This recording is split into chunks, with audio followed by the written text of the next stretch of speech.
तो last episode में हम लोगों ने देखा था कि शुयान अपने डिसाइपल्स के साथ उन जंगली लोगों का पीछा करता है और उनके पीछे जाते जाते वो एक ऐसी जगह पहुंच जाता है जहाँ पे उसे नजर आता है कि वो सारे के सारे जंगली लोग एक पिलर के आगे झुककर उसकी पूजा कर रहे हैं। ऐसा लग रहा था कि जैसे वो लोग उसे अपना गॉड मान रहे हों। मगर फिर शुयान उस पिलर के पास जाता है और उस पर अपनी फिंगर हल्के से टच करता है, जिससे वो पिलर पूरी तरह से क्रैक होकर टूट जाता है, जिसके अंदर से एक स्पिरिचुअल बॉडी बाहर निकलती है। वो बॉडी अपने अंदर से बहुत ही ज्यादा स्पिरिचुअल एनर्जी को रिलीज कर रही थी, जो कि हर जगह फैल रही थी। ये देखकर वहां मौजूद जितने भी लोग होते हैं वो सब के सब हैरान हो जाते हैं, क्योंकि वो स्पिरिचुअल एनर्जी असल में उन लोगों की बॉडी में जा रही थी जिनकी बॉडी से वो एनर्जी पहले निकली थी। उस एनर्जी के वापस आते ही वो लोग और भी ज्यादा स्ट्रॉन्ग हो जाते हैं। और याया कहता है कि अच्छा, तो अब ये कहानी समझ में आ रही है। ये स्पिरिचुअल बॉडी इन सभी जंगली लोगों की स्पिरिचुअल एनर्जी को एब्जॉर्ब कर रही थी। यही वजह है कि इनमें से किसी की बॉडी में भी जरा सी भी स्पिरिचुअल एनर्जी मौजूद नहीं थी।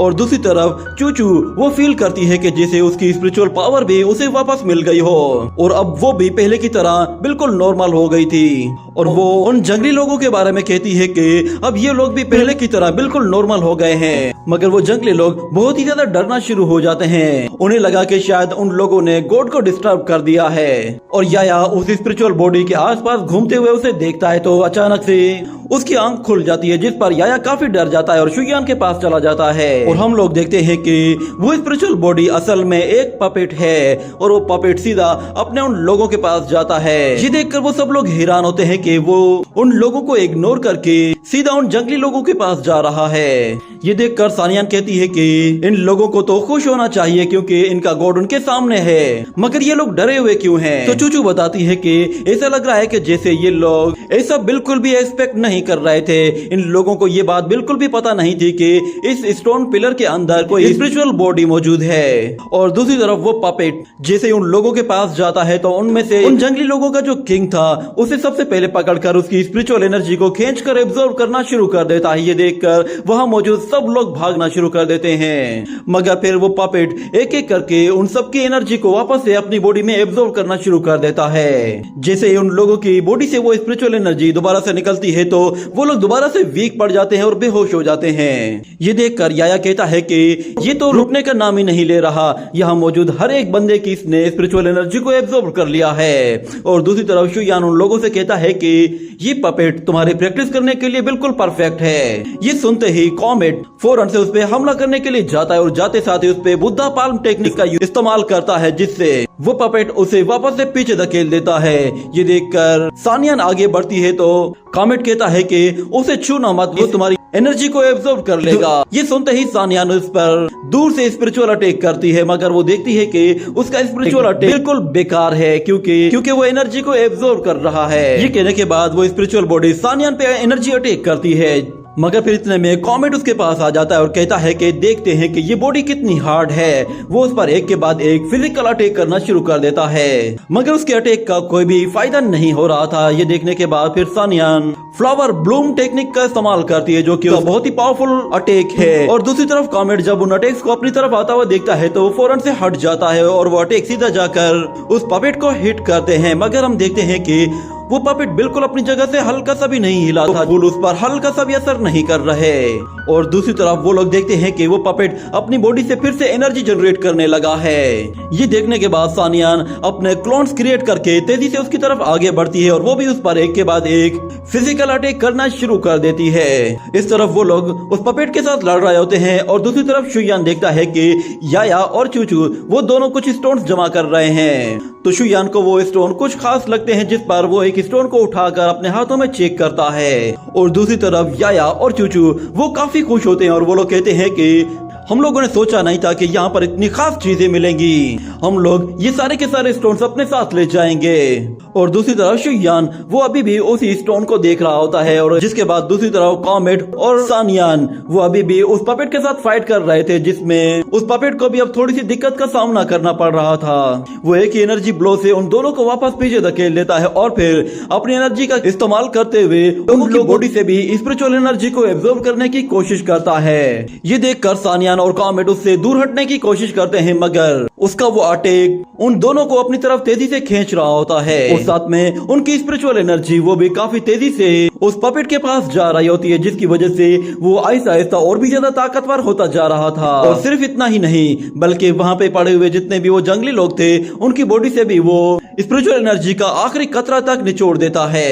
और दूसरी तरफ हम कॉमेट और सानियान को देखते हैं, वो लोग जैसे उससे दूर जाने की कोशिश करते हैं तो वो पपेट दोबारा से अपनी स्पिरिचुअल एनर्जी को बढ़ा देता है और फिर उन लोगों को अपनी तरफ खींचना शुरू कर देता है। जिसके बाद हम देखते हैं शुयान, वो उस पपेट की तरफ देखता है और सिर्फ एक वर्ड बोलता है, जिससे अचानक वो पपेट वहीं पे ही रुक जाता है और हमें दिखाया जाता है कि उसकी बॉडी से एक जबरदस्त एनर्जी निकलती है जो कि उसे पूरी तरह से डिस्ट्रॉय कर देती है। उस पपेट के डिस्ट्रॉय होते ही हमें एक और शख्स को दिखाया जाता है जो कि बहुत ही दूर बैठा हुआ होता है और अचानक से उसे एक जोर का झटका लगता है, जिसकी वजह से उसके मुंह से खून निकल आता है। असल में वो पपेट उसी शख्स का था। उस पपेट के डिस्ट्रॉय होते ही वो शख्स भी इंजर्ड हो गया था और वो कहता है कि ये कैसे हो सकता है, आखिर मेरे पपेट को किसने डिस्ट्रॉय कर दिया। लगता है कि शायद उन लोगों के वापस आने का वक्त हो गया है। और इस तरफ हमें दिखाया जाता है कि उस पपेट के डिस्ट्रॉय होते ही उसकी बॉडी से निकलने वाली सारी की सारी स्पिरिचुअल एनर्जी वापस से वहाँ मौजूद सारे जंगली लोगों में फैल जाती है, जिसकी वजह से वो लोग फिर से नॉर्मल हो जाते हैं। और इस तरफ सानियान और कॉमेट वो काफी हैरान होते हैं और वो कहते हैं कि ये बहुत ही अजीब सी बात है, ये सारे जंगली लोग स्पिरिचुअल एनर्जी मिलने के बाद अचानक से 4th ग्रेड इमोर्टल से डायरेक्ट 5th ग्रेड इमोर्टल बन गए हैं। और याया कहता है कि मुझे लगता है कि शायद ये लोग खुशी में पागल हो जाएंगे। तो सानियान बताती है कि ये शुआंगू ट्राइब है और ये पिछले हजारों सालों से सिर्फ मॉन्स्टर्स और स्टैचूज की ही वर्शिप कर रहे थे, मगर आज तक इन लोगों के बारे में किसी को पता नहीं चला था और ना ही ये लोग अपने बारे में जानते थे कि इन लोगों की बॉडी में मौजूद स्पिरिचुअल एनर्जी को कोई एब्जॉर्ब कर रहा है। और जरा इन लोगों को देखो, इनकी इंटेलिजेंसी पर हमारे बच्चे भी हैरान हो गए कि ये लोग इतने ज्यादा बेवकूफ कैसे हैं। ऐसा लग रहा है कि जैसे पिछले हजारों सालों से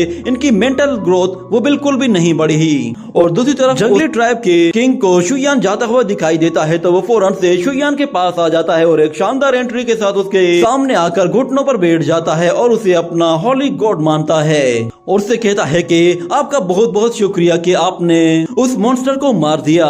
मगर शुयान उससे कहता है कि मुझे तुम लोगों में कोई इंटरेस्ट नहीं है, ना ही मैं गॉड बनना चाहता हूँ। ये कहते ही वो आगे निकल जाता है, जिस पर वो किंग दोबारा से उसके आगे आता है और दोबारा से उसके आगे रिक्वेस्ट करने लगता है। ये देखकर याया कहता है कि आखिर ये करना क्या चाहता है। तो चूचू कहती है कि ये तुम लोगों को अपना होली लॉर्ड मान रहा है। याया कहता है कि इन लोगों की स्ट्रेंथ इनको वापस मिल गई है, पर लगता है कि शायद इनका दिमाग अभी भी बिल्कुल खाली है। और दूसरी तरफ चूचू मास्टर को आकर बताती है कि ये बंदा कह रहा है कि ये लोग पिछले हजारों सालों से गलत गॉड की पूजा कर रहे थे, मगर इन लोगों ने आपको पहचान लिया है और अब ये लोग चाहते हैं कि ये लोग आपको होली किंग मानकर आपकी पूजा करें। और ये लोग आपको इनवाइट कर रहे हैं ताकि आप इनके ट्राइब में आ जाएं और ये लोग आपकी ठीक से वर्शिप भी करें। ये सुनकर वो लोग काफी हैरान होते हैं और वो लोग कहते हैं कि ये बहुत ही अजीब सी बात है। कुछ देर पहले तो ये लोग उस छोटे से स्टोन के लिए हमारे पीछे पड़े हुए थे और अब ये लोग हमसे ही रिक्वेस्ट कर रहे हैं कि हम इनके पास रुके। तो शुयान कहता है मुझे कोई इंटरेस्ट नहीं। ये कहते ही वो वहाँ से फिर से चला जाता है।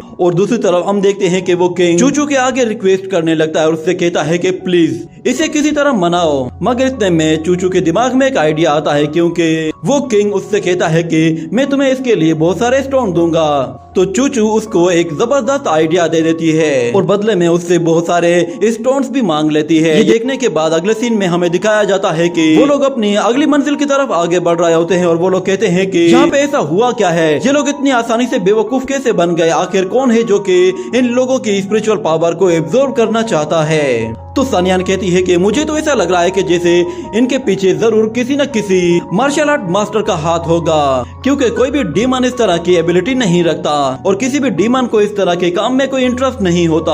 और याया भी कहता है कि हम डीमंस इतनी गिरी हुई हरकत कभी भी नहीं करते, ये काम जरूर किसी न किसी इंसान का है। कोई बंदा ऐसा है जो कि इस पूरे के पूरे ट्राइब की एनर्जी को एब्जॉर्ब करके खुद को और भी ज्यादा स्ट्रॉन्ग बनाना चाहता है। मगर उन लोगों को ये बात अभी भी समझ में नहीं आ रही थी कि आखिर वो शख्स हो कौन सकता है जिसने वो स्टोन वहाँ पर प्लेस किया है, क्योंकि ऐसा काम कोई सिविलियन ही कर सकता है। तो सानियान कहती है कि वो शख्स जो कोई भी है वो कोई गॉड नहीं है, यही वजह है कि उसे एनर्जी सोर्स की इतनी ज्यादा जरूरत पड़ रही है। तो शुयान कहता है कि वो शख्स कोई ना कोई मास्टर है जिसने यहाँ पर ये गलत हरकत की है, और ऐसा लग रहा है कि जैसे वो बंदा सिर्फ और सिर्फ दूसरों की पावर्स पर ही रिलाय करता है, उसकी अपनी एनर्जी इतनी ज्यादा नहीं होगी। और ऐसा भी हो सकता है कि उसने अपने और भी बहुत सारे पपेट दूसरी जगहों में भेजे हुए हों जहाँ पे वो लोग उसे एनर्जी प्रोवाइड कर रहे होंगे।